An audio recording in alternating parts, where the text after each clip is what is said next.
ఎడారిలో సెలయేర్లు. ఏప్రిల్ 1వ తేదీ. యెహోవా విమోచించిన వారు ఆ మాటలు పలుకుదురుగాక. 107వ కీర్తన 2వ చరణం.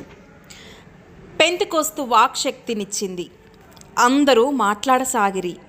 దేవుని వాక్యాన్ని వ్యాపింపజేయగల ప్రభావవంతమైన మార్గమే సాక్ష్యం. కీర్తనాకారుడు తన సమకాలికులను మాత్రమే కాక అనేక యుగాలుగా ఉన్న ప్రజలందరూ సర్వశక్తిగల దేవుని ప్రకటించి ఆయన ఆశ్చర్యక్రియలను ప్రజల మధ్య వివరించుమని కూడా ప్రోత్సహించాడు. ఈ దివ్య సువార్తను నమ్మిన వారు ఇతరులతో పంచుకోవలసిన అవసరం ఈనాడు ఎంతైనా ఉంది. బస్సులలో, రైళ్లలో, ఆఫీసులలో, పనిచేసే స్థలాలలో, వీధులలో సువార్త యొక్క రక్షణార్థమైన కృపను ప్రకటించేవారు కావాలి. బాహాటంగా మాట్లాడే శక్తి మనకు కావాలి. ఓడ మునిగిపోతున్న సమయంలో నీవు తప్పించుకొని ఒడ్డుకు చేరి ఉంటే నిన్ను కాపాడిన నౌక సిబ్బంది గురించి, చిన్న పడవ గురించి ఎందుకు చెప్పకూడదు? ఇల్లు కట్టుకోవడానికి ప్రభుత్వ అనుమతి లభిస్తే మీ పక్కింటి వ్యక్తికి సహాయకరంగా ఏం చేయాలో వివరించవచ్చు కదా. అనేక మంది క్రైస్తవులు పిరికితనంతో కదలలేని స్థితిలో ఉన్నారు. నోరు తెరచి మాట్లాడాల్సిన సమయంలో వాళ్ళు మూగవాళ్ళవుతున్నారు. గొంతెత్తి పాడవలసినప్పుడు మౌనం వహిస్తున్నారు.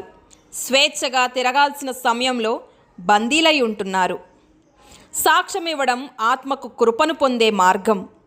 కుంపటికి గాలి ఊదే మార్గం లాంటిది.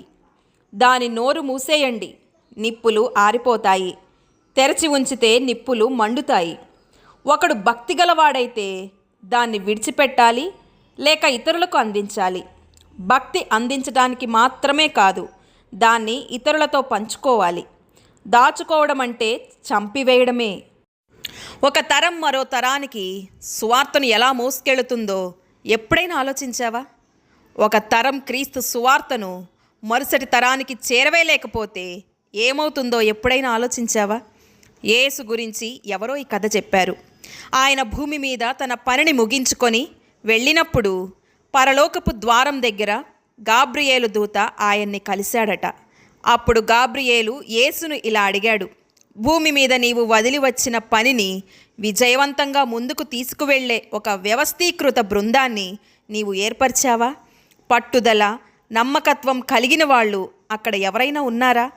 యేసు గాబ్రియేలు అడిగిన ప్రశ్నలకు జవాబిస్తూ, నేను పేతురు, యాకోబు, యోహాను, మరియా, మార్తల దగ్గర నా వాక్కును విడిచి వచ్చాను.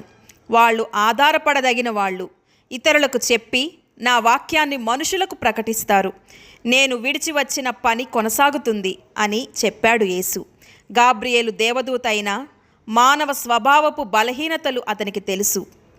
ఆ విషయాన్ని ఇంకా కొనసాగిస్తూ, ఒకవేళ వాళ్ళు మర్చిపోతే ఎలా? వేరే ప్రణాళిక ఏదైనా చేసి ఉండాల్సింది కదా అన్నాడు. అందుకు యేసు నెమ్మదిగా జవాబిస్తూ, ఆయన ముఖంలో నమ్మకం కొట్టొచ్చినట్టు కనిపిస్తుండగా ఇలా అన్నాడు, నాకు వేరే ప్రణాళికలేమీ లేవు. వాళ్ళ మీద నాకు నమ్మకం ఉంది. రక్షకుని హృదయం తప్పించిపోతోంది. నశించిపోతున్న ఆత్మల కోసం నిన్ను నన్ను ఎంతగా ప్రేమించాడో అంతకన్నా ఎక్కువే ప్రేమించాడు వారిని. కాలం వేగంగా గతించిపోతోంది. నీ మీదనే ఆయన కనుదృష్టి ఉంది. అయ్యో, నీవాయనను ధైర్యంగా ఎదుర్కొనగలవా? నీవు చేయవలసిన పనిని సంపూర్ణం చేయకుండానే. దేవుడి మాటలను దీవించునుగాక. ఆమేన్.